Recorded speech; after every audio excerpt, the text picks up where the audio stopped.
trying to get somewhere cool because apparently the temperature is a little too high to talk about. But we're just getting to the end of the Bible, apparently, into how and where the Zionist Christians, the Gentile Zionists, are being taught that the various point unto which the UN is eventually going to have to call shenanigans on Israel for refusing to create a two-state policy, which is, again, sort of a two-sided coin. We were trying, U.S. was trying, the Muslims weren't budging.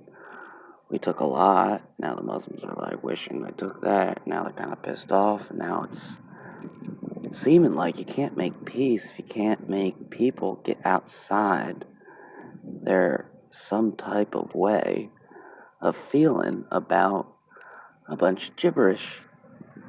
It's all a bunch of gibberish. It really is. You know, the UN sort of runs the World Bank in a lot of ways. The World Bank was... Anyways, I don't really feel like trying to analyze this shit because it's all a bunch of shit to me. But if you think about what's about to go down, the Antichrist is when the UN theoretically figures out how to become the dominant global army. So much so that it will be able to renege with the Americans to take out Israel and force them into a complacency unto which negates any communist party to ever exist ever again. Now, Israel is more of a socialist democracy. Sort of, I guess. But it's a total non-separation between religion and state, which is relevant from an older perspective on the Jews figuring out how to maintain a consistency between certain theological, political constructs and benefit off the local protection and defense mechanisms on a small microcosm to exemplify naturally how eventually we need to come to a socialist democracy from all National Geographic positions and be tamed through a global government which is relevated on trade agreements about technological advancements made mostly through things we want and to greedishly profit off of for putting our hard work and time into advancing the species' capabilities. Now, the Amish have a very different perspective on this because they just said, you know what? Tractors are shenanigans. Y'all should be getting out there with your oxes and working hard like the good God told you. And maybe they were right. You know, they still got the best damn food out there. But ultimately,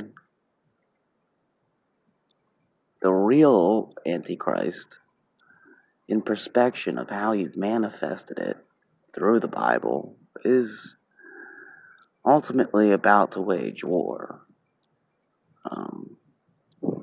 The Western and Eastern worlds somehow have created the eye of the tiger with Israel. And we're not really sure how to perceive it, and I don't want to get detailed about it. And I'm sure all the artists and historians and theologians are like, you sound like a 5-year-old trying to interpret Rocky Balboa. And this probably sounds silly, I know. But why are we driving a bunch of people in a quarter sector of the southern world into this variable into which and how slavery consists within an industrial complex invoked by the early 1900s, really? The car and electricity and everything we got going for us, in my opinion. But specialize in a monotony of everyday fast food is not really a revolution, but naturally we're getting through that. We're making wonderful and affordable options. We're just not really paying our workers much money, and we're capitalizing on these positions as readily as a Walmart is manufacturing a mass supply chain for a bunch of people who don't really know much about modern day technology like Best Buy. I mean, there's always going to be a competition. There's always going to be a variable into which you need that kind of intelligence behind a sales rep or a supply chain or price point with, people who need the best and people who just need the next best thing. But really, in my opinion, bizarrely enough, not only is Bernie Sanders willing to create a sort of salvation for us in rationalizing what is a need and what is a want, and in the reality at which there's so many modern medical interests which we could do uh, effectively and efficiently, intellectual variables into which we could give people pieces of paper to rationalize why their intelligence is great enough to handle a specialized position, whether or not they came from the projects, which usually don't have access to institutions like state colleges. In the modern age of the Industrial Revolution.